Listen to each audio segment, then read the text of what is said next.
Hi, everyone. Good morning. It's Margaret Manning here. Welcome to 60 and Me. Hope that you're having a great day today, wherever you are in this beautiful world. Thank you so much for being here. I'd love to ask you to invite friends to join us here at 60 and Me. If you've got a friend who's over 60 or approaching 60 and think that they could get some benefit from the topics that we talk about, we'd love to have them here. You know, sisters over 60 are an important support mechanism for each other. There's a lot that goes on in our 60s that I don't think other generations understand fully. I mean, I think that we have an empathy for each other, but I do think that women over 60 are in a state of reinvention and rediscovery and insecurity that is very unique. So I'm glad you're here, and thank you so much for your support. Tell your friends. Let's make it a stronger community overall. But here we are. I've got my cup of tea this morning. I've got it in my beautiful clear glass. I really love this cup. I got it so that I could make teas that were like using loose tea. And today I'm actually using, it's a blackcurrant drink. It's blackcurrant and, well, they call it cassis, but I think it's blackcurrant. Very, very nice, refreshing drink. So I hope you've got a cup of tea or coffee and something that you love for you by your side. And we're going to talk about an interesting topic. I think most people will find something in it that inspires them. So first of all, though, I would love to thank our sponsor for this show. It's Puritans Pride. We love talking about well-being and health here at 60 and Me. It's one of the most important things that I think women over 60 have to deal with. And having the right nutrition in your life is really important. So you can check out the Puritans Pride website and learn about giving your body the nutrition and the love that it needs to thrive. That's our goal. So thanks to Puritans Pride. Now, the topic I wanted to chat with you about is related to getting away from things for a while. You know, I was talking earlier that we have a lot on our minds, and many of us are not able to afford a lot of travel, so we just do what we can.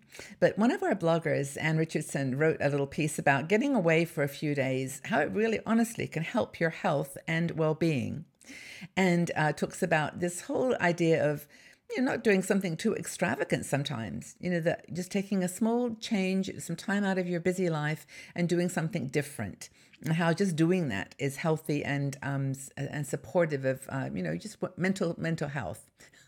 So her advice is, basically we've always been doing things for, other people. We've always been following instructions about what to eat, where to go, how to live, what to wear.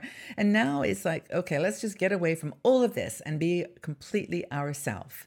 So she talks about the fact that mostly people, and I think it's just human nature. We live in caveman days around the campfire. We just love to stay at home. We're kind of homebodies. It is a rare person who likes to travel all the time and just be on the road. It's a very, very rare person. We like to sleep in our own bed, cook in our own little kitchen, whatever size or definition it is, wherever you live. It's ours. It's our space. We know it. We love it. And I know when I come home from trips sometimes, I just love to just collapse in my little bed and just, it's not moving for one thing. I've usually come from a flight or a train and it's just, I'm home. I recognize the place. I see my pictures on the wall. It's my place. You get a sense of relaxation. But when you go somewhere else, you do live differently and you do experience the world through a different set of eyes.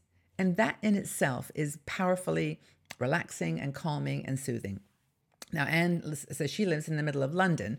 So when she and her husband go out to the country, the air feels different. The food tastes different. I mean, that's so true. How many times have you gone somewhere and had a meal exactly what you might cook at home and it tastes so good? It's just different. It's just being in a different place. So you can, in the country, you can just be in nature, take your time, just breathing in the air, doing nothing. In the city, you live with a checklist of to-dos. And if you live in the country, you can go to the city and have a bit of adventure. Go to a show, have a bit of energy in your life that is not there in your normal day-to-day. You're also able to keep your cost down because if you're budgeting or you're in a budget, you can go to use a bus or train to go just a small distance. You don't even have to stay overnight. Although staying in a little bed and breakfast or an Airbnb or just a place that's different than your home, that's for me. There's a little bit of an edge, like you're not in your home place, but it's fun. It's different. And you might stay with friends. Maybe you could do like an exchange. They could stay at your house for one night, you could stay at theirs, and just to be in a different kitchen, a different living room, a different place. And you go to the markets to keep your costs down. If you get an Airbnb, hopefully you can use the kitchen, or you can get one that has its own kitchen and just cook your own food. You don't have to spend a ton of money. You can just get a salad. Or you can just, go out to the shop, buy a very inexpensive little salad, maybe a tin of tuna or something to put on top of it, and a little bit of, just a bottle of mineral water. And that's a luxury. That's good. That's great. So just keep your costs down to the level that you can be comfortable with. Now, if you want a real change, of course, you can go on a holiday. A holiday meaning a real holiday where you get on a plane or you get on a train and you go somewhere different, completely different. Maybe it's a regular trip that you make to visit your grandchildren or your kids, your own children, or a friend. Maybe you have a really good friend you go to visit once a year, or they come to you. It's really the holiday is that moment where you make a break and you go from your house to somewhere else for a few days, and it takes you totally out of your routine.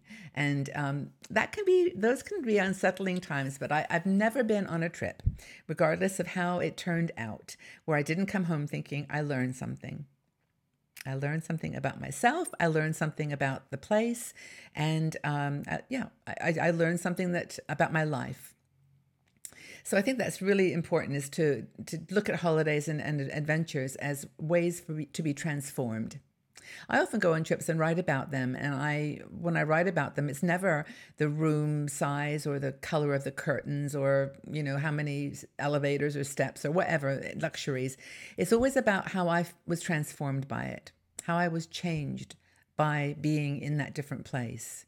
And I think if you look at travel like that, even if you travel solo, you get something out of it that's precious. And you just turn on the gratitude meter even higher. Because, well, for one thing, you could afford to go. You were well enough to be on your feet and walking. You were able to have an open mind to a new culture. And that's something that's special. So Anne talks about this in the article, and I love how she says, though, that the best thing about traveling is coming home. For her, it's where suddenly home feels like a brand new place, and you bring home the texture and the experience of something completely different. So you come home and you're happy to be there, and she doesn't want to be a nomad. I'm more maybe in the middle, where I love to travel more than I like to stay at home. What's your preference? I really don't know this aspect about you, the women in our community. I think that we talk about so many things, but there's some really simple questions that I just would love to know the answers to, and that is, do you love to travel? Are you a traveler? Are you more of a nomad or a stay-at-home? Anne didn't particularly ask this question, but I just feel, for me, I would be very interested to know. But the question that she poses with this article is, have you taken a short break recently? Where did you go? What did you do? Because that's what this whole article was about. It was about short breaks, taking a little break of time and getting out of your comfort zone and having fun somewhere new. So let's ask that question. Have you taken a short break recently? And if you have, where did you go? All right, everybody. Well, I hope that you found this inspiring and motivating and useful. Wherever you're heading this year, have a great trip. Tell us about your short trips. Those are always fun for people to copy and be inspired by. But wherever you go well, go safely, and have an interesting and happy trip. Take care, everybody. We'll talk again very soon. Bye-bye for now.